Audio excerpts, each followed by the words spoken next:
5 reasons why rent to rent is so powerful when you want to build a cash flowing property business.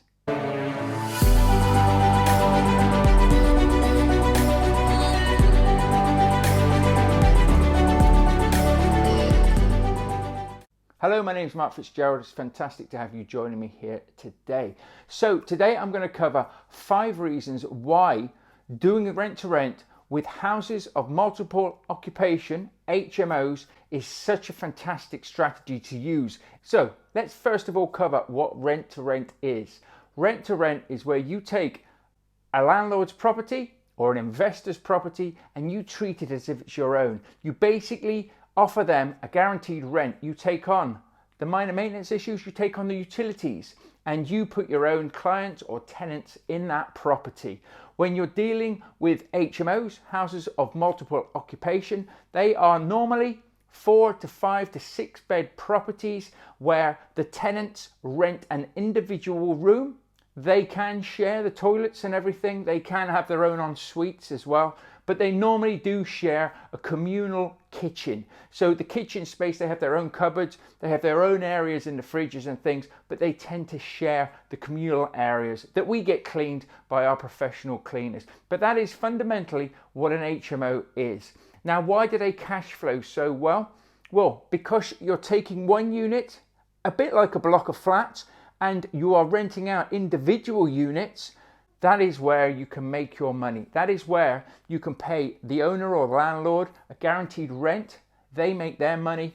You take on utilities, you take on minor maintenance issues, but you make a bigger chunk of money than a conventional letting agent would. So let me explain to you why this is so good and 5 reasons why you should be doing this. So when doing rent to rent, you can generate high yields compared to other property strategies, okay? This is because, as I've said before, you're renting the property out to multiple clients, multiple tenants, which means the overall rental income is, of course, more than you would get with a single buy-to-let, where it's just let to one family or one person or a couple.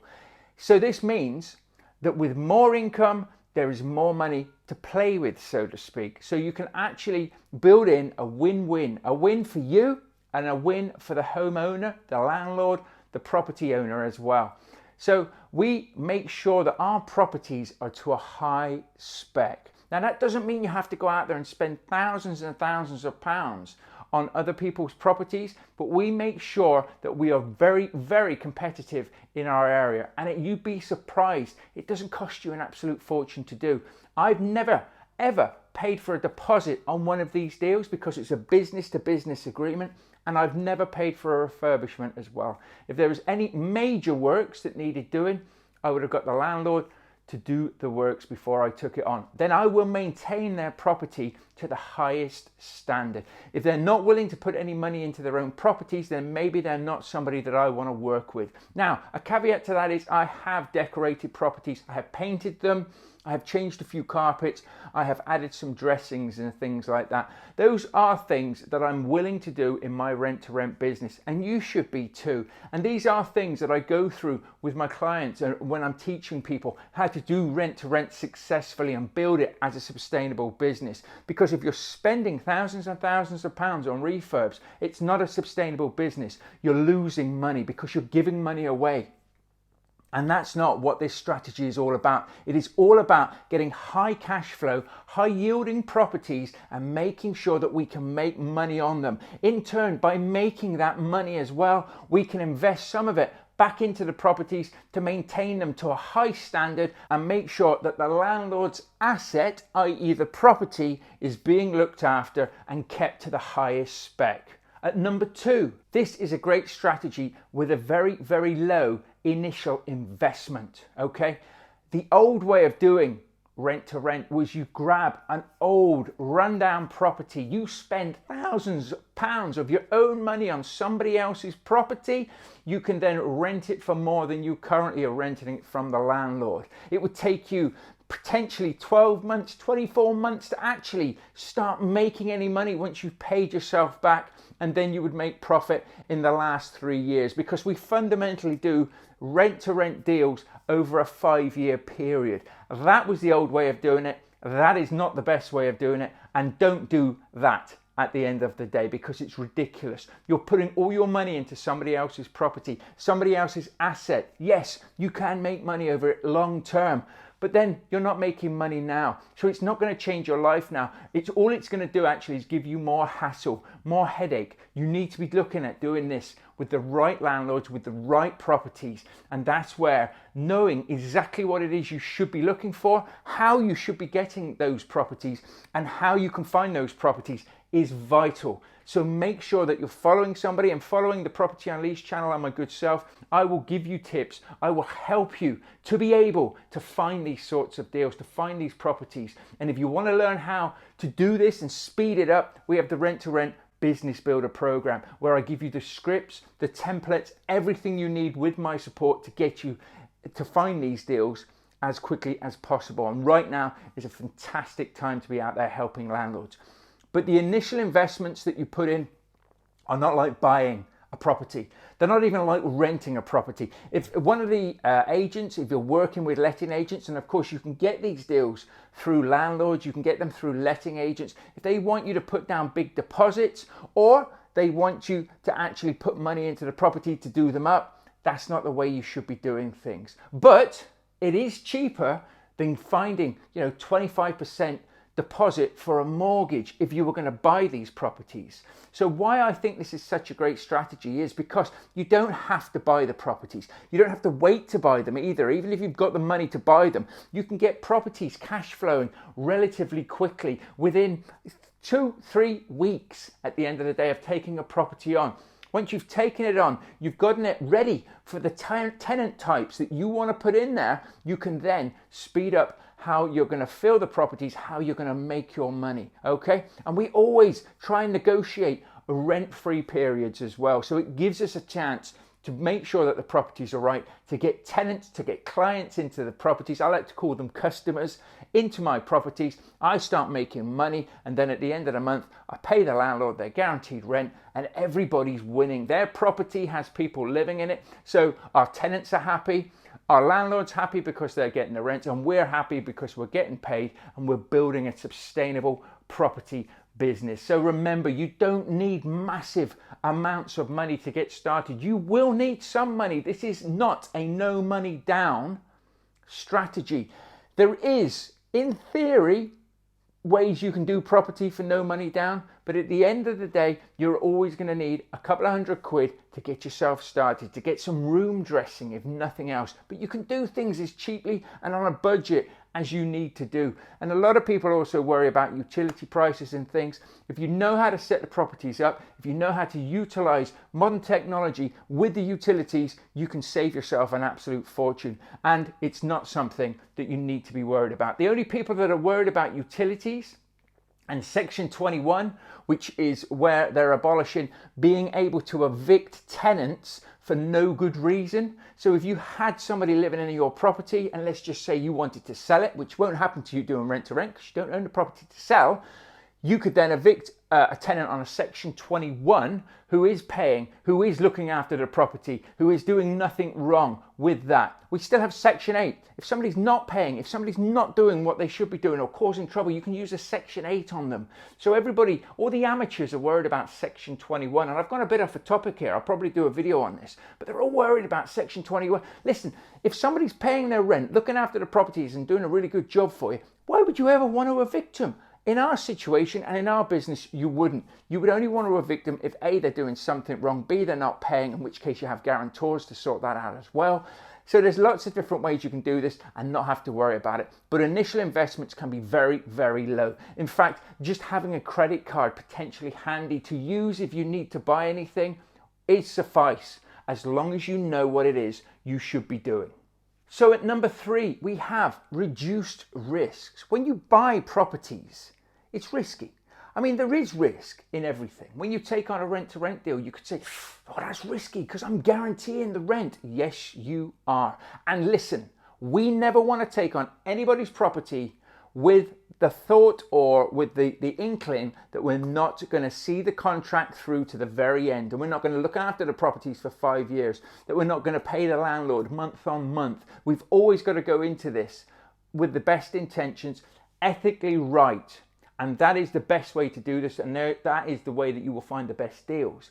But when it comes to risk, if you were, to argument's sake, you found a 6-bed property to buy, not do rent to rent, you were going to buy this property, okay? You would have to stump up 25% deposit at least, okay? You would then have to go through solicitors. You would have all the fees, of course, as well to buy the property. It could take 6 months. It could even take 12 months in some cases to try and get the property bought and over the line. You're not making any money, and you still probably got to spend some money when you actually get your hands on the property as well, because unless it's brand newly refurbished and everything, there will be something there. When you do rent to rent, you can basically do a deal with a landlord in a couple of days. You could do one in a day at the end of the day. You could view the property in the morning. You could negotiate at lunchtime. You could get the contract signed in the afternoon and have the keys before tea time. It really is that simple. I've never done that, and I might try and do that quickly, but I've never actually done that. But you could do that. But you haven't got the risk that you've bought the property and all of a sudden something's not right. There's something that you've overlooked. There's a reason it won't rent out, or something's happened. You then got to try and sell that property while it's costing you all of that money. Whereas if you have a professional rent-to-rent agreement and contract, and as I say, we do our due diligence, we do our homework, but if worst case scenario, we issue the break clause in the contract and we give the property back to the landlord. Exactly the same, if not better, than we received it ourselves. Now, I've never taken on a property straight away and then given it back. I have given properties back over years. As I have a business here, it has to be a sustainable business. I've never given it back because they wouldn't rent out, because let's face it, if you know your area and you do your properties to a good standard, your rooms will always rent out. So don't worry about that. But with utility prices and things like that happening, we couldn't always agree. When it's a smaller property, i.e. like a 4-bed or a 5-bed, there isn't a lot of profit in the deals. 6-bed upwards are better properties to get hold of because there's more money coming in, so there's more wiggle room to play with in different scenarios. So there are times where I have issued the break clause, gone through the properties with the landlords and given them back.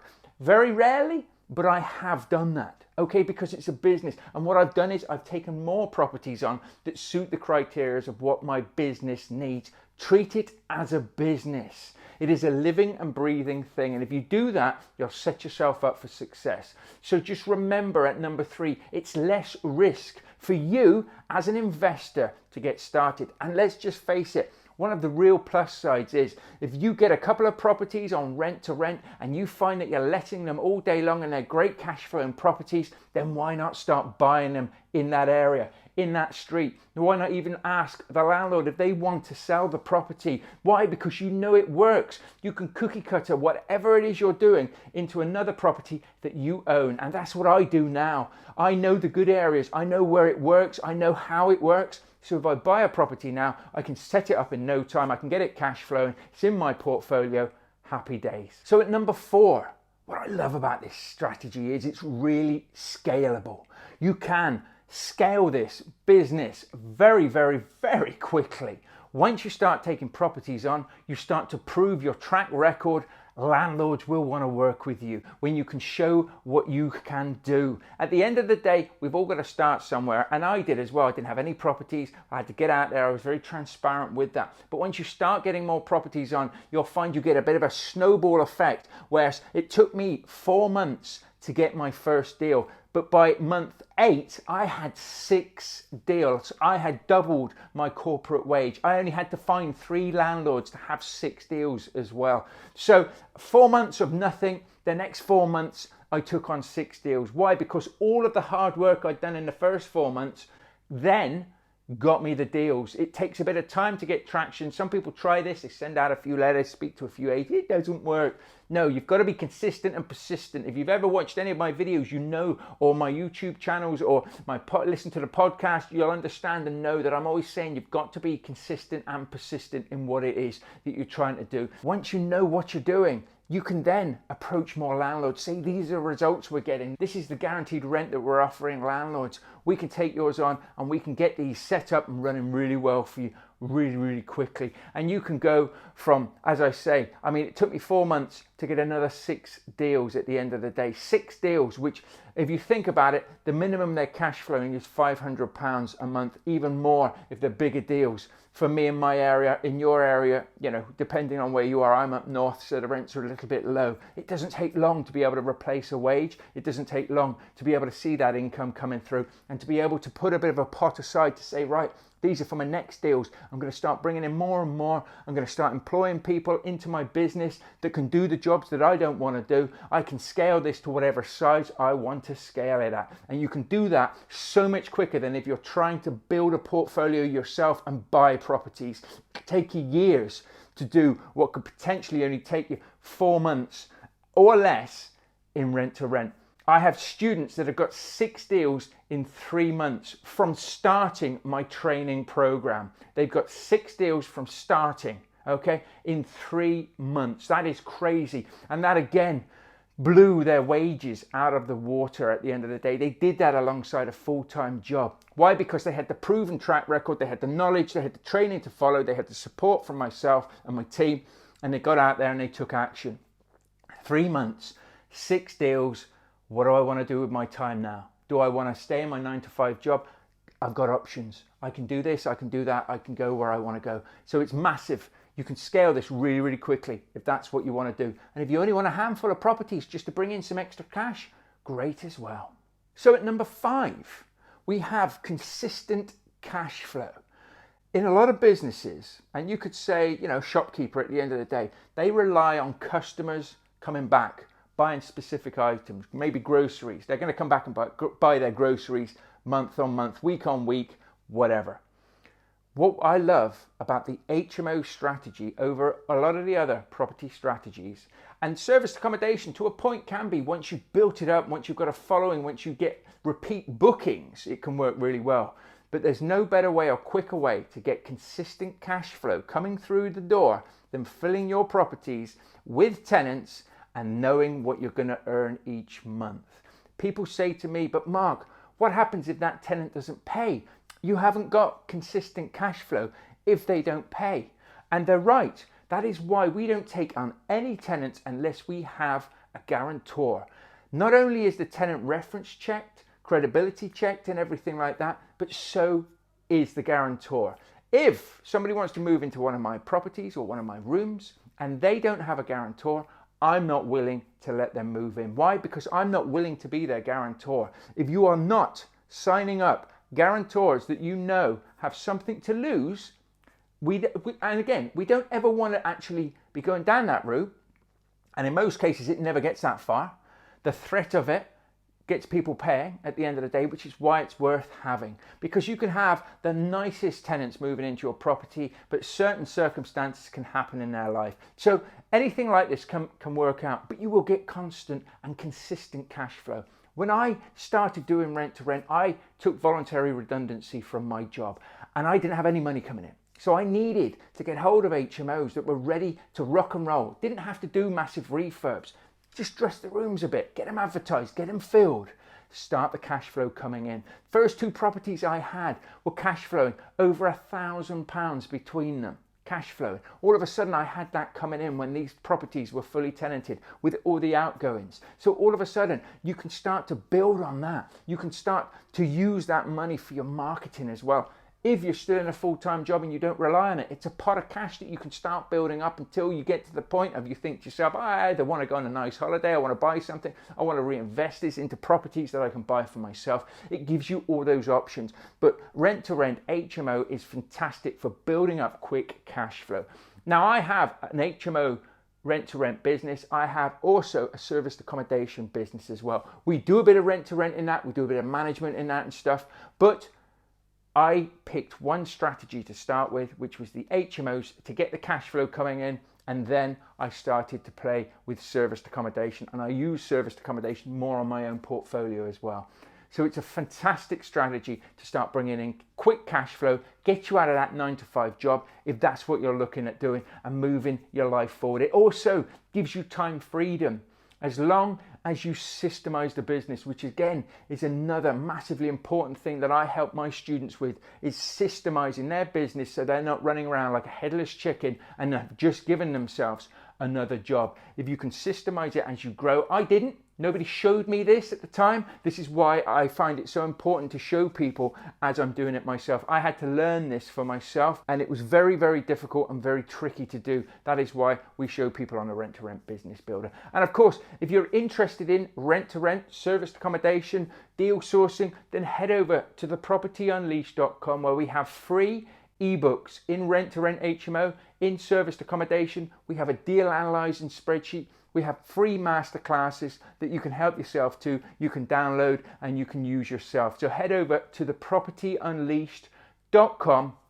grab hold of those free resources, and if they help you, feel free to reach out to us. Feel free to reach out to me on Instagram, on Facebook. I'm always interested to hear how I may have helped somebody, whether it's just watching this video or listening to the podcast, or whether you've had one of our free resources. It's given you an aha moment and it's made you take that leap forward. And of course, don't be afraid to come and join our communities, Facebook groups and things, but equally invest in yourself as well. Invest in your own knowledge. Come and join us. Come and succeed in building successful rent-to-rent or property businesses. We have those programs, and I also have a couple of places where I will work with you one-on-one over 12 months to push you, to support you, to make you and help you get the results that you want to get. So in conclusion, rent-to-rent HMO is a great property strategy for cash flow. It can provide high rental yields, requires a low initial investment, and it reduces risk for you. It can be scalable and provide a constant and consistent cash flow in your life. However, it is important to note that this strategy requires careful planning and management as well to ensure that the property is profitable and looked after to a very high standard. Okay, we need to make sure that we've done our market research in the area, that we understand the regulations for the properties that we take on, and we can find those out through the local councils. But we need to be the property professional in our area. I always say this: if you're going to build a business, if you're going to start anything in property or anything in life, you need to be a professional in that. You want to be not only the go-to person, but the person that stays up to date with any regulation changes, with anything that's coming their way, and also be in a supportive community where if you are stuck or struggling, people can help you and point you in the right way. The Rent-to-Rent Business Builder is actually a business plan of basically taking you through step-by-step video training online modules with coaching as well.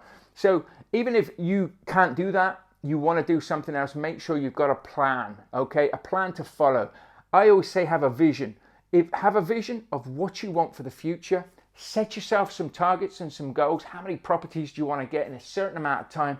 Break those goals down into bite-sized chunks and take action on them daily, okay? And you can build the world that you want. I've been doing this over 5 years now, and I have to say it's the best thing I ever done. The only thing that I don't like about it is the fact that I didn't start sooner. So if you want to take action, if you want to get started, if you want to be a part of something, then come and join us. If not, keep watching the videos, keep listening to the podcast, subscribe, follow, like, and share if you will. If you want to leave a 5-star review anywhere you can as well, that's always appreciated. I hope this video or this podcast episode, depending on whether you're watching it or listening to it, has helped you. If it has, do feel free to share it. Tag me into it if you share it, because I'm always appreciative of it. Keep pushing yourself forward, and I'll see you in the next episode. You take care, and bye for now.